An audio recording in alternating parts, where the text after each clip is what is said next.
Council for citizen rights మరి ఒక మంచి సమాజాన్ని తయారు చేసేందుకు ముందుకు వెళుతోంది. మరి యువకుల బృందంగా మారిన ఈ యొక్క సంస్థ అటు తర్వాత మరి జిల్లాలన్నింటిలో మరి 2 తెలుగు రాష్ట్రాల్లో కూడా వ్యాపించినట్లుగా మరి నిర్వాహకులు చెప్తున్న పరిస్థితి మనం చూస్తున్నాం. మరి ముఖ్యంగా సామాజిక సమస్యలు, అభివృద్ధి సంబంధిత అంశాల మీద పూర్తి స్థాయిలో మేము కృషి చేస్తున్నాం అంటున్నారు. సో అనిల్ గారు, మరి 2 తెలుగు రాష్ట్రాల్లో కూడా మరి మీ యొక్క కార్యాలయాలు కానీ అదేవిధంగా మీ యొక్క సభ్యులు కానీ వారి యొక్క పనితీరు ఎలా ఉంది, మరి ముఖ్యంగా ప్రభుత్వాల నుంచి ఆ యొక్క అధికారుల నుంచి వస్తున్న స్పందన ఎలా ఉంది మీకు? Okay, sure, definitely. సో ముఖ్యంగా ఉమ్మడి తెలుగు రాష్ట్రాల్లో చూస్తే ఆల్మోస్ట్ ఇప్పుడు ప్రజెంట్ 59 జిల్లాలు ఉన్నవి. సో ప్రతి జిల్లాలో మన ఆర్టీఏ అనగానే గుర్తొచ్చేది ఆర్టీఏ బోర్డులు. అంటే ప్రతి ఒక్క ప్రజలు చూసేది పొద్దున్న లేస్తే గ్రామ పంచాయతీ ఆఫీస్, తహసీల్దార్, పోలీస్ స్టేషన్ ఇలాంటివి ముఖ్యంగా 4-5 ప్రధాన కార్యాలయాలు చూస్తారు. సో దాని ఆవరణలో ఉండాల్సింది ఆర్టీ యాక్ట్ బోర్డ్స్. ఈ సమాచార చట్టం బోర్డ్స్ అనేది ఒక మిషన్ లాగా తీసుకున్నాము గత 2 సంవత్సరాల నుండి. దీనికోసము ప్రతి జిల్లాలో దరఖాస్తులు రాయడం స్టార్ట్ చేశారు. కొన్ని జిల్లాల్లో సక్సెస్ఫుల్గా ఆ యొక్క బోర్డ్స్ పెట్టించగలిగాము, ఎందుకంటే చట్టంలోనే ఉంది. చట్టం వచ్చాక 4 నెలల్లో బోర్డ్స్ ఏర్పాటు చేయాలి నిజానికైతే. కానీ ఇప్పటికీ 16-17 సంవత్సరాలు అవుతుంది. అన్ని కార్యాలయాల ఎదుట ఈ యొక్క సమాచార చట్టం బోర్డ్స్ లేవు. కానీ మా యొక్క సభ్యులు ఆల్మోస్ట్ ప్రతి జిల్లాల్లో ఈ యొక్క మిషన్ అండ్ ఆల్సో దీంతోపాటు ఆర్టీ యాక్ట్ యొక్క అవగాహన కార్యక్రమాలు కాల్ చేయడం లాంటివి చాలా బాగా పనిచేస్తున్నారు స్వచ్ఛందంగా. అది కూడా అండ్ రెస్పాన్స్ గురించి మాట్లాడితే, అధికారుల నుంచి రెస్పాన్స్ మాట్లాడితే ఆల్మోస్ట్ 90-95% ఆఫ్ ది టైమ్స్ ఎక్కడైతే అవగాహన కార్యక్రమాలు చేయడము ఈ యొక్క ఆర్టీఏ బోర్డ్స్ గురించి మిషన్ అయితే సక్సెస్ఫుల్గా జరిగిందో అక్కడ తప్పకుండా ఆ యొక్క అధికారులు, అది భయం అని చెప్పవచ్చు, లేదంటే ఈ యొక్క అవేర్నెస్ ఎక్కువ అవుతుంది కాబట్టి తర్వాత అకౌంటబిలిటీ కోసం వీరిపైన కంప్లైంట్ వస్తాయని భయం చెప్పవచ్చు. కానీ రెస్పాన్స్ అయితే చాలా బాగా వచ్చింది దాని తర్వాత. కానీ ప్రాబ్లమ్స్ కూడా కనబడుతున్నాయి ఒక 10%. ఆ ప్రాబ్లమ్స్ ఏంటంటే అది కూడా అధికారం నుండి కొన్ని జిల్లాల్లో ఎక్కడైతే ఎక్కువ మెంబర్స్ లేరు, కొన్ని మండలాల్లో అలాంటి దగ్గర ఈ యొక్క ఆర్టీఏ దరఖాస్తులు అనేది తీసుకునే ముందే ఎందుకు దరఖాస్తు ఇస్తారు, నేను తీసుకోను అని చెప్పేసి ఇలా వెలమని సూచనలు కూడా ఒక 2-3 ఇన్స్టెన్సెస్ చూసాము. ఆల్సో ఆర్టీఏ దరఖాస్తు ఎవరైనా సమర్పించాలని తెలిస్తే కొన్ని గ్రామాల్లో మా యొక్క సభ్యులు కాకుండా ఆర్టీఏ యాక్టివిస్టులు కూడా బయట ఉంటారు, చూసాము. ఏం జరుగుతుందంటే దరఖాస్తు ఎందుకు చేస్తారు, నీకెందుకు నిధులు ఖర్చులు అన్న కోణంలో వీరు భయభ్రాంతులకు గురి చేయడం లాంటివి మేము గమనించాము. ఓకే, సో వాటి కోసం మేము ఏం చేస్తున్నాము అంటే ఒక జంబ్లింగ్ సిస్టమ్ అనేది తయారు చేస్తాం. జంబ్లింగ్ సిస్టమ్ అనేది ఈ యొక్క ముఖ్యంగా ఎలా పనిచేస్తున్నారు జంబ్లింగ్ సిస్టమ్? ఎందుకంటే ఇప్పుడు సంస్థలో జాయిన్ అయిన సభ్యుడు ప్రజెంట్లీ ఆల్మోస్ట్ 70-80% సభ్యులు ఇప్పుడు జాయిన్ అవ్వారు. ఈ యొక్క జంబ్లింగ్ పద్ధతి, జంబ్లింగ్ సిస్టమ్ చూసే అట్రాక్ట్ అయ్యి లేదా దీని ద్వారా ఏదో జరుగుతుందనే మంచి ఆలోచనతో ఒక ఆసక్తితో జాయిన్ అయ్యారు. ఈ సిస్టమ్ ఏంటంటే ఎక్కడో తిరుపతిలో ఉన్న మా యొక్క సభ్యుడు సీసీఆర్ సంస్థ లెటర్ హెడ్ తీసుకొని ఇక్కడ ఆదిలాబాద్లో ఉన్న ఒక విలేజ్ సంబంధించిన ఇన్ఫర్మేషన్ అడుగుతారు. సో ఇక్కడ ఆదిలాబాద్ నుండి తిరుపతిలో అడుగుతారో లేకపోతే చిత్తూరులో అడుగుతారో ఎనీవేర్. సో ఒక డిస్ట్రిక్ట్ నుంచి ఒక డిస్ట్రిక్ట్కి ఈ యొక్క సమాచారం తెలుసుకోవడానికి ప్రయత్నం చేస్తారు. అది కూడా ముఖ్యంగా స్పెషల్ ఫోకస్ వచ్చేసి ఈ నిధులు ఖర్చులకు సంబంధించింది. Specially because RTA is all about funds, income and expenses and how do expenditure for like 100 crores contract, we have 10 crores contract etc. ఇవన్నీ కాంట్రాక్ట్ విషయాలు తెలుసుకోవడానికి ఈ సిస్టమ్ పనిచేస్తుంది. దీని ద్వారా వారి అవినీతి పరుల యొక్క స్కోప్ అనేది లిమిట్ అయి ఉంటుంది, ఓపెన్గా చేయలేరు. బట్ ఈ జంబ్లింగ్ సిస్టమ్ ద్వారా ఏం చేస్తున్నారంటే అక్కడి వరకు ఇక్కడ కనెక్టివిటీ ఉండదు, రాష్ట్రం తెలియదు, జిల్లా తెలియదు. కాబట్టి we are making a very good success stories. And even ఆ ఇన్స్పెక్షన్ చేశారు, ఇన్స్పెక్షన్ చేసిన తర్వాత కూడా విషయాలు బయటపడ్డాయి. కొందరు సర్పంచ్లు సస్పెండ్ అయ్యారు, ఈవెన్ కోర్టు వరకు వెళ్ళారు. సో దీని ద్వారా మేము చేసేది గ్రామ స్థాయిలో we are specially focusing on the building a nation from the grassroots level of the country. So that's what I see, it's a very good results there. Right, మరి 2020లో కూడా మరి బొమ్మకల్ సర్పంచ్ అరెస్ట్ అవ్వడం, దాని వెనక కూడా మరి మీ యొక్క సంస్థ ఏముందని చెప్తున్నా. మరి ఎంత అంటే ఏం జరిగిందంటారు అక్కడ బొమ్మకల్ సర్పంచ్ అరెస్ట్ వెనక? ఓకే, అక్కడ మనకు కరీంనగర్ జిల్లాలో ప్రజెంట్లీగా చేసింది కిరణ్ కుమార్ గారు, కరీంనగర్ జిల్లా కన్వీనర్ ఇన్ఛార్జ్గా. సో ఆయన దాదాపు ఒక 1.5 to 2 years ఈ యొక్క సమాచార హక్కు చట్టం ద్వారా ప్రతి ఒక్క విషయం అక్కడ సీసీ రోడ్ నుంచి మొదలు పెడితే డ్రైనేజ్ వరకు అండ్ ఎవ్రీథింగ్. అండ్ ఇంకోటి అది మున్సిపల్ కార్పొరేషన్కి అటాచ్ అయిన గ్రామం. సో దాదాపు మోర్ దెన్ crores ఇన్కమ్ అనేది వస్తుంది ఆ గ్రామానికి. సో ఆ సమాచార చట్టం ద్వారా ఆయన ఆ ఇన్ఫర్మేషన్ మొత్తం ఒక 1.5 year కష్టపడి సంపాదించుకున్నారు. అండ్ అవసరమైతే అపీల్కి వెళ్ళారు, సమాచార కమిషన్కి వెళ్ళారు. ఇంత బండలు సంపాదించాక తెలిసిన విషయం ఏంటంటే కోట్లాది భూములు అనేది స్కామ్ కొరకట్టాయి. And number of crores of rupees ప్రజలకు చెందేది ఆ యొక్క గ్రామ పంచాయతీకి సంబంధించిన వ్యక్తులైనా సర్పంచ్లైనా కూడా దాన్ని డైవర్ట్ చేస్తున్నారు. ఆ విషయం సమాచారం తెలిసింది ఆర్టీఐ ద్వారా. సో దీనికి 2 years టైం పట్టింది. ఆ 2 years తర్వాత ఏం చేశారంటే డిస్ట్రిక్ట్ కలెక్టర్కి, పంచాయతీరాజ్ కమిషనర్కి ఎట్సెట్రా ఈ యొక్క ఫిర్యాదు ఇచ్చాము. ఈవెన్ ఎన్ఫోర్స్మెంట్ డైరెక్టరేట్కి కూడా ఈ యొక్క ఇన్ఫర్మేషన్ ఇచ్చాము. వారు ఎంక్వైరీ చేశారు అండ్ ఈవెన్ సస్పెండ్ చేయడం జరిగింది. Even I think some days of jail కూడా, జ్యుడిషియరీ కూడా పంపించడం జరిగింది. అండ్ దాని తర్వాత కోర్టు అండ్ కలెక్టర్ వారి పనులు వారు రైట్ అనిల్ గారు, మరి ఈ విధంగా మీరు యాక్టివ్గా మరి ఆ యొక్క సొసైటీలో ఏవైతే తప్పులు జరుగుతున్నాయో, అవినీతి జరుగుతున్నాయో మరి అడ్డుకునేందుకు సీసీఆర్ని మరి ఒక వేదికగా చేసుకుని వెళ్తున్నారు. మరి ఆర్టీఐ యాక్టివిస్టుల మీద దాడులు కూడా బోల్డ్ అన్ని జరుగుతున్నాయి. మరి సీసీఆర్ యొక్క మెంబర్స్ మీద కూడా ఏమైనా దాడులు జరిగాయా గతంలో ఏమన్నా? Okay, right. ఇప్పటి వరకు సీసీఆర్ సంస్థ సభ్యుల పైన అంటే మా యొక్క సంస్థలో రిజిస్ట్రేషన్ అయ్యి మా యొక్క పాలసీలు పద్ధతుల ప్రకారము ఎవరైతే ఈ యొక్క అప్లికేషన్ వేస్తున్నారో ఇప్పటి వరకు ఎక్కడ కూడా ఇటువంటి దాడులు జరగలేదు. ఎవరైతే పాలసీ ప్రకారం అంటే లైక్ ఒక ప్రాసెస్ ఉంది, దరఖాస్తు చేయాలనుకున్నప్పుడు సంస్థ యొక్క ఈమెయిల్కి లెటర్ రాయాలి. ఆ యొక్క లెటర్ అప్రూవ్ అయ్యాక ఒక లెటర్ నెంబర్ అనేది జనరేట్ అవుతుంది ఆటోమేటిక్గా. ఆ లెటర్ నెంబర్తో ఆ యొక్క జిల్లా కమిటీ చర్చించుకొని ఆ యొక్క దరఖాస్తు సమర్పిస్తారు. ఇప్పుడు ఇక్కడ ఏం కనబడింది? ఒక యూనిటీ కనబడింది, ఒక ప్రణాళిక కనబడింది. ఈవెన్ అక్కడ దరఖాస్తుదారుడు కూడా ఏదైనా అలిగేషన్స్ లేదా వసూలు రాజుకి పాల్పడకుండా కూడా ఈ యొక్క అవకాశం ఉంది. ఎందుకంటే ప్రతి ఒక్కటి ట్రాక్ అయి ఉంటుంది. లేదు అంటే మన లెటర్ హెడ్ వినియోగించడం నిషేధం అని చెప్పేసి కింద నోట్ కూడా ఉంటుంది కంప్లీట్ లెటర్ హెడ్లో. అండ్ దాడులు జరిగిన విషయాలు మా దృష్టికి వచ్చినవి, ఏవైతే బయట నుంచి ఏవైతే దృష్టికి వచ్చినాయో వాటి కోసం ఏం చేస్తామంటే ఆ యొక్క జిల్లా సభ్యులను మోటివేషన్ మొబిలైజేషన్ చేసి ఆ దగ్గర ఉన్న ఎస్పీకి, సిపికో and also DGP office, HRC ఆఫీస్కి మా యొక్క సంస్థ ద్వారా లెటర్స్ రాయడం, రిజిస్టర్ పోస్ట్ చేయడం, ఈవెన్ అడ్వకేట్ ద్వారా కూడా అక్కడ అది విచారణ జరిపించి వారికి తోడుగా మా యొక్క సంస్థ ఉంది అన్న ఉద్దేశం మాత్రం మేము తీసుకొచ్చాము ధైర్యంగా. ఎందుకంటే ఒక జిల్లాలో 10ల సంఖ్యలో ఉంటారు సభ్యులు కాబట్టి ఒకరికో ఇద్దరికో దాడులు జరిగినప్పుడు వారు వెళ్ళడం అనేది ఈ కాలంలో సోషల్ యాక్టివిస్ట్కి అంతగా గుర్తింపు లేదు. కానీ సంస్థ వచ్చాక ఏం చేస్తున్నామంటే ఎవ్రీ 1 yearకి ఒకసారి లేదా 2 సార్లు అప్రిషియేషన్స్, రివార్డ్స్, రికగ్నిషన్ సిస్టమ్ లాంటివి చేసాము. వారికి కూడా సోషల్ యాక్టివిస్ట్ కూడా ఒక పేరు లాంటిది ఆ సొసైటీలో వచ్చింది, వారికి ఉన్న సొసైటీలో. సో దాని ద్వారా వారిని భయపెట్టాలన్నా కూడా ఎవరైతే ఎదుటివాడు ఉంటాడో సో చాలా 10 సార్లు ఆలోచిస్తున్నారు. అయ్యో ఇతనికి టచ్ చేస్తే అతనికి ఉన్న కాంటాక్ట్, అతని నెట్వర్క్ ఏదో కాపాడుతుందనే భయం కూడా అపోజిషన్ వారిలో వచ్చింది. కాబట్టి ఈ భయంతోనే ఈ యొక్క దాడులు జరగడం అనేది కంట్రోల్ చేయగలుగుతున్నాం. Like that. Right Prasad garu, మరి పేబ్యాక్ టు సొసైటీ అన్నట్లుగా మరి ఇంత చదువుకున్నా కూడా ఎంతో కొంత స్వచ్ఛందంగా పనిచేయాలి అంటూ కూడా మరి చక్కటి ఒక లక్ష్యంతో ముందుకెళ్తున్నారు. అదేవిధంగా మరి ఈ యొక్క వ్యవస్థ ఏదైతుందో మరింత బలోపేతం చేసే దిశలో సీసీఆర్ ముందుకు ఏ విధంగా వెళ్తుంది? ఎస్ సార్, యాక్చువల్గా సీసీఆర్లో ఉన్న మెంబర్స్లో more than 50% higher educated people, అంటే ఎక్కువ చదువుకొని సొసైటీకి ఏదైనా సమాజ సేవ చేద్దామన్న ఉద్దేశం ఉండి కొంతమంది టైం ఉంటుంది, కొంతమంది టైం ఉండదు. కొంతమంది బ్యాక్ ఎండ్లో సపోర్ట్ చేస్తుంటారు, కొంతమంది ఫ్రంట్ ఎండ్లో సపోర్ట్ చేస్తుంటారు. సో అలాంటి వాళ్ళ సహకారంతో ఒక ప్లాన్గా తీసుకొని ముందుకెళ్తున్నాము. ఇనీషియల్గా సీసీఆర్ స్టార్ట్ అయినప్పటి నుంచి బేసిక్ గ్రౌండ్ లెవెల్లో ఫౌండర్ అనిల్ కుమార్ గారు అన్నట్లు గ్రౌండ్ లెవెల్లో, విలేజ్ లెవెల్లో ఒక లెవెల్ తీసుకొచ్చాము. సో ఎప్పుడైతే ఈ విలేజ్ లెవెల్ ఇన్స్పెక్షన్స్ జరిగాయో సీసీఆర్కి ఒక నేమ్ రావడము, సొసైటీలో సమాజ సేవ చేసే వాళ్ళకి ఒక మంచి గుర్తింపు రావడం జరిగింది. సో అలాంటి మోటివేషన్ యాక్టివిస్టులతోని national level, state level meetings organize చేయడం జరిగింది. సో ఆ మీటింగ్స్లో ఏంటంటే ఎవ్రీ ఇయర్ ప్రణాళిక అనేది రాసుకోవడం జరుగుతుంది. సో లాస్ట్ ఇయర్ వచ్చేసి ఓన్లీ విలేజెస్ మేము ఫోకస్ చేస్తాము. సో ఆ విలేజ్ లెవెల్లో ఉన్న సక్సెస్, ఆ ఎక్స్పీరియన్స్, ఆ సలహాలు, సూచనలు తీసుకొని we are focusing now on municipalities and GHMC area. Okay, so యాక్చువల్గా చదువుకున్న వాళ్ళకి ఎక్కడో ఒక చోట దెబ్బ తగులుతుంది, ప్రభుత్వ పరంగా కావచ్చు, ప్రభుత్వ సేవల పరంగా కావచ్చు. ఎస్పెషల్లీ నా కేసు తీసుకుంటే హెల్త్ సిస్టంలో నేను చాలా లోపాలు చూశాను. అంటే ఇప్పటికీ హెల్త్ సిస్టమ్ అనేది కరెక్ట్గా వర్కౌట్ అవ్వట్లేదు. నా ఫ్యామిలీలో కోవిడ్ అటాక్ అయినప్పుడు చాలా ఫేస్ చేశాను నేను, టైంకి కిట్ రాకపోవడము అలాంటి ఫేస్ చేసి. సో నేను చదువుకున్నాను కాబట్టి ఆ డిఎంహెచ్ఓ నెంబర్ అడిగి వాళ్ళని కాంటాక్ట్ అయ్యి ఆ సేవలను తీసుకోవడం జరిగింది. అంటే చదువుకున్న వ్యక్తికి నాకు ఇలాంటి ప్రాబ్లమ్స్ ఉన్నప్పుడు చదువుకోని వాళ్ళకి ఇంకా ఎన్ని ప్రాబ్లమ్స్ ఉంటాయి అన్న ఉద్దేశంతో ఎక్కడో ఫేస్బుక్లో చూశాను, సీసీఆర్ని జాయిన్ అవ్వడం జరిగింది. యాక్టివిటీస్ నచ్చి ఇనిషియేట్ తీసుకొని ముందుకు తీసుకెళ్ళడం జరుగుతుంది నాకున్న టైంలో. రైట్. అనిల్ కుమార్ గారు, ఇప్పుడు ఇటీవల కాలంలో కూడా మరి కోర్టు కూడా చెప్పింది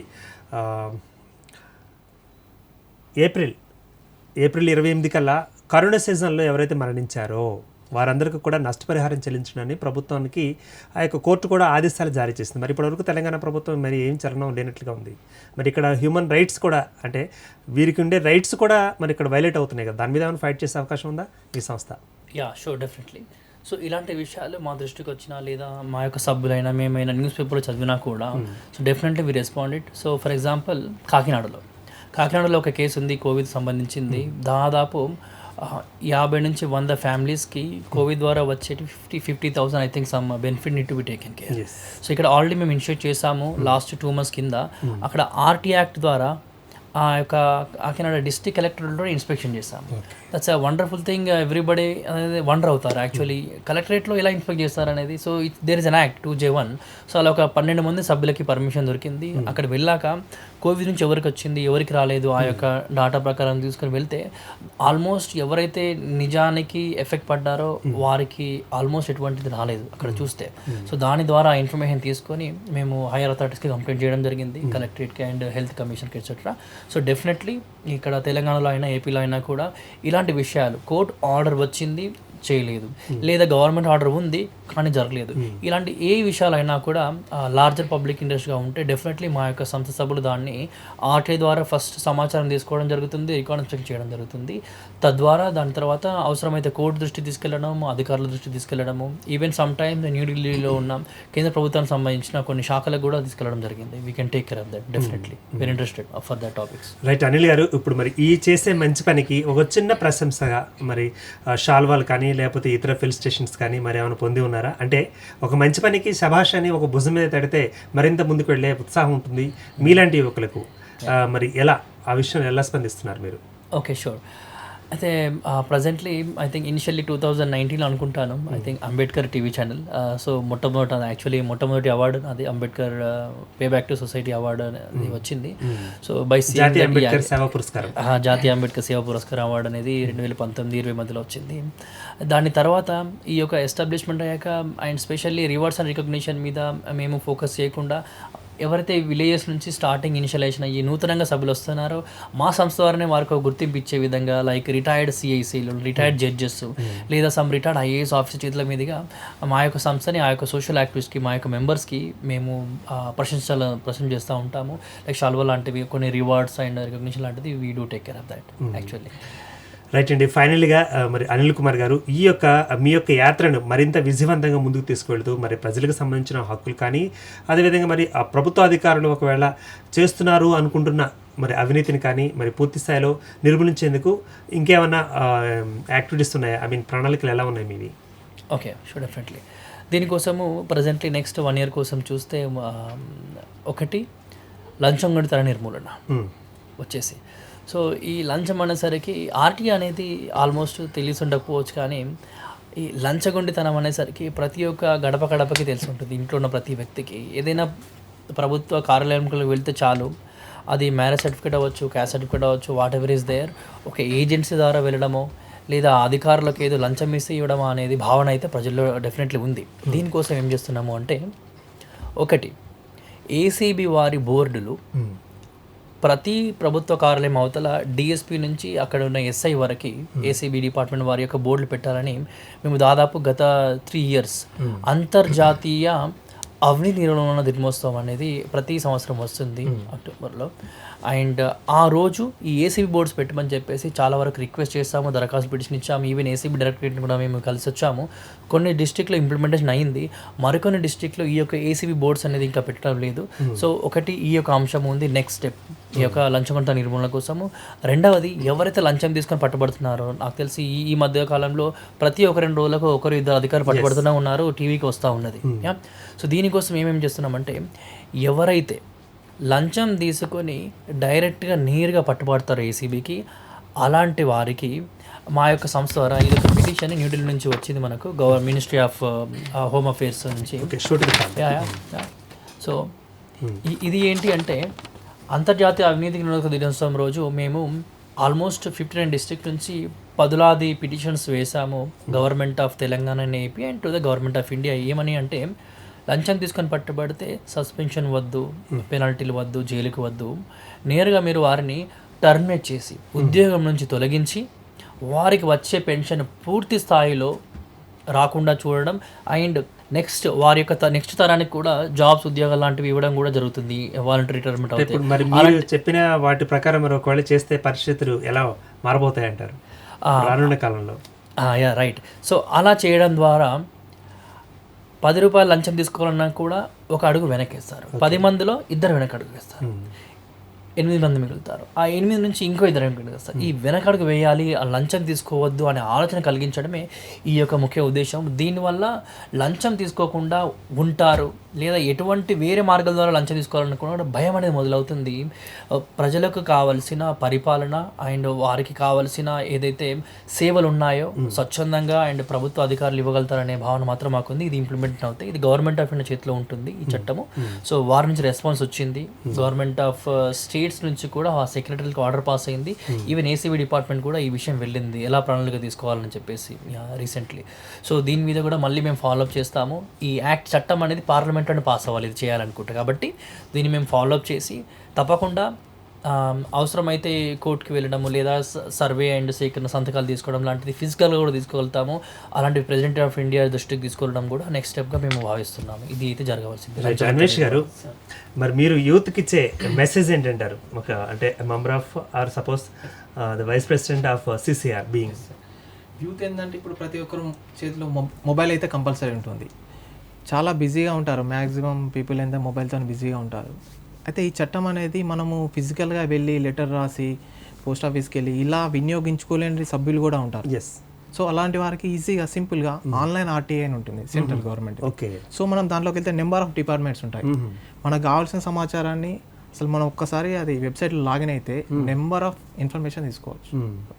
సో యూత్ అనేవారు ఒక్కసారి మీరు ఒక్క నిమిషం టైం కేటాయించి onlineRTI.com ఒక్కసారి వెబ్సైట్ విజిట్ అయితే మీకు కావాల్సిన సమాచారం తీసుకోవచ్చు. Right, well said. Yes Anvesh garu, sir మరి రైట్ ప్రసాద్ గారు. ఎస్ ప్రసాద్ గారు, మరి మీరు ఇచ్చే మెసేజ్ ఎలా ఉంది పబ్లిక్కి? ఐ మీన్ ఇప్పుడు పిల్లలు అంటే నేటి జనరేషన్ ఎలా ఉందంటే ఐఏఎస్ ప్రిపేర్ అవ్వాలి, ఐపీఎస్ ప్రిపేర్ అవ్వాలి, లేకపోతే గ్రూప్ 1 ప్రిపేర్ అవ్వాలి అంటూ ఉన్న పరిస్థితి మనం చూస్తున్నాం. బట్ ఆ కోర్సెస్కి మీరు ప్రిపేర్ అవుతూ కూడా ఈ పనులు చేస్తున్నారంటే ఒక మెచ్చుకోదగ్గ అంశమే. మరి మీరు పబ్లిక్ ఏ విధంగా మెసేజ్ ఇస్తున్నారు యూత్కి ముఖ్యంగా? Yes sir, civil aspirants, group 1, group 2 aspirants చాలామంది ప్రిపేర్ అవుతున్నారు. ఓకే, బట్ ప్యారలల్గా ఇలాంటి యాక్టివిటీస్ చేస్తే వాళ్ళకు అడ్మినిస్ట్రేషన్లో వచ్చే ఎక్స్పీరియన్స్ ఇక్కడే వస్తుంది. అంటే ఒక కలెక్టర్ ఆఫీస్లో కలెక్టర్ ఎలా ఉండాలి, ఎలా అవినీతి చేయకూడదు, ఎలా నీతి నిజాయితీతో ఉండాలి, అవినీతి చేస్తే ఏమవుతుంది, ప్రజలు ఎలా ప్రశ్నిస్తారు అనేది క్లియర్ కట్గా ఒక అవగాహన వస్తుంది. సో ఇక్కడ ఎవరైతే ఆస్పిరెంట్స్ ఉన్నారో వాళ్ళు ఫోకస్ చేయాల్సింది ఏంటి అని అంటే ముఖ్య ఉద్దేశం అవినీతి జరగకుండా ప్రజలకు పరిపాలన అందించడం కోసం. సో ఆ ఎక్స్పీరియన్స్ అనేది మీరు కనుక ఈ ఆర్టీఐ చట్టాన్ని ఉపయోగించుకుంటే ఆ ఎక్స్పీరియన్స్ ఇక్కడే ఎక్స్పోజర్ కూడా వస్తుంది. ఓకే, సో దీని మెయిన్గా జాబ్స్కి ప్రిపేర్ అయ్యే వాళ్ళకి నేను ఇచ్చే సలహా అది. ఇంకేంటి అని అంటే ఆర్టీఐ చట్టాన్ని ఉపయోగించి మనం ప్రతి కార్యాలయాన్ని ఇన్స్పెక్ట్ చేయొచ్చు. ఓకే, ఈవెన్ సుప్రీంకోర్టు కూడా ఇన్స్పెక్ట్ చేయొచ్చు. కానీ ఇప్పటికీ కూడా కొన్ని ఆ కార్యాలయాల్లో కానీ లోకల్ కోర్ట్స్లో కానీ లాయర్లను వెళ్ళి అప్రోచ్ అయినప్పుడు కోర్టులో ఆర్టీఐ వర్తిస్తుందా, కోర్టులో ఆర్టీఐ వర్తించదా అనే ప్రశ్నలు వస్తున్నాయి. పర్సనల్గా నేను ఫేస్ చేశాను. సో ఎక్కడైనా సరే సుప్రీంకోర్టు వరకు కూడా ఆర్టీఐ చట్టాన్ని ఉపయోగించుకోవచ్చు. ఒకవేళ ఆర్టీఐ చట్టం ఇక్కడ వర్తించదు అని మీకు ఎవరైనా చెప్తే డెఫినెట్గా అది సీసీఆర్ దృష్టికి తీసుకురండి. CCRofficial.org వెబ్సైట్లో మా కాంటాక్ట్ డీటెయిల్స్ అన్నీ ఉంటాయి. మీరు మెయిల్ ఐడి కూడా చేయొచ్చు. సో ఈవెన్ ఎక్కడైనా అవినీతి జరుగుతుందని ఇన్ఫర్మేషన్ ఈ ఎడ్యుకేటెడ్ పర్సన్స్ భయపడుతుంటారు ముందుకు రావడానికి. ఎందుకంటే సొసైటీలో ముందుకెళ్తే ఏం చేస్తారని ఒక భయం ఉంటుంది. సో ఆ భయం కనుక ఉన్నట్లయితే డెఫినెట్గా మీరు సీసీఆర్కి మెయిల్ చేసి ఎవిడెన్సెస్ ఏమైనా ఉంటే కూడా మెయిల్ చేసి ఆ ఎవిడెన్సెస్తోని సీసీఆర్ ముందుకు వెళ్ళడం జరుగుతుంది. కొన్ని యాక్షన్ పాయింట్స్ కూడా తీసుకోవడం జరిగింది. సో ముఖ్యంగా యువకులకు నేను ఇచ్చే సలహా. రైట్, ఫైనల్గా అనిల్ గారు, ఫౌండర్ అండ్ ప్రెసిడెంట్గా ఉన్నారు. మరి మీరు మరీ ముఖ్యంగా నేటి యూత్ మరి ఏదో ఒకటి చేయాలన్న తపనతో ఉంటారు. మరీ ముఖ్యంగా తపనతో ఉన్నప్పుడు కూడా వారి యొక్క జాబ్స్ గురించి, వాళ్ళ యొక్క ఫ్యామిలీ గురించి ఆలోచిస్తుంటారు. మరి పే బ్యాక్ టు సొసైటీ అంటూ మరి ఒక ఆల్రెడీ ఉండనే ఉంది. మీరు ఆల్రెడీ జాతీయ స్థాయిలో కూడా పురస్కారం కూడా తీసుకోవడం జరిగింది. మరి మీరు పురస్కార స్వీకర్తగా పబ్లిక్ ఇచ్చే మెసేజ్ ఏంటంటారు?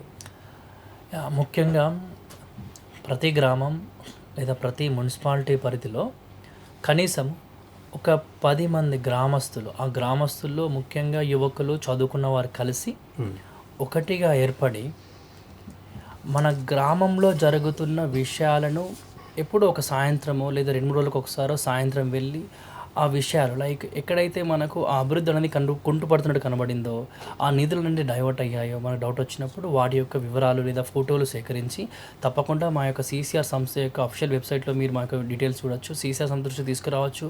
లేదు మీరు ఫైట్ చేయగలుగుతారు కలిసి అనుకున్నప్పుడు ఆ విషయాన్ని మీ యొక్క సంబంధిత అధికారి, ఏ అధికారి ఎవరు తెలియనప్పుడు నేరుగా వెళ్ళి జిల్లా కలెక్టర్ కార్యాలయానికి రిజిస్టర్డ్ పోస్ట్ ద్వారా ఆ విషయాలను ఒక సింపుల్ పేపర్ మీద రాసుకుని తీసుకొని దరఖాస్తు చేస్తే సరిపోతుంది.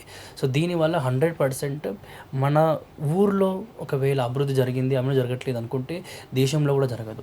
సో అంటారు దేశానికి పట్టుకొమ్మలే గ్రామాలను చెప్తారు తప్పకుండా. సో అభివృద్ధి అనేది ఎక్కడో లేదు దేశం అన్నప్పుడు. సో అభివృద్ధి అనేది మన గ్రామం నుంచే స్టార్ట్ అవుతుంది. అక్కడే మనకు సమయం కూడా ఉన్న యువత కూడా గ్రామంలో ఉంటారు కాబట్టి ఆ మోటివేషన్ అనేది గ్రామాల్లో వస్తే ఆటోమేటిక్గా ఈ గ్రామం నుంచి పట్టణాలకు వెళ్ళిపోతుంది. ఎంటైర్ నేషన్ అనేది ఈ యొక్క anti corruption and for the development of the society కోసం ఆలోచిస్తారు. So some time give your some time of the evening లేదా సమ్ వీకెండ్స్ 1 గంట లేదా 2 గంటల సమయం మీ యొక్క చుట్టుపక్కల ఉన్న సమాజానికి ఇస్తే తప్పకుండా our nation will be a developed nation very soon.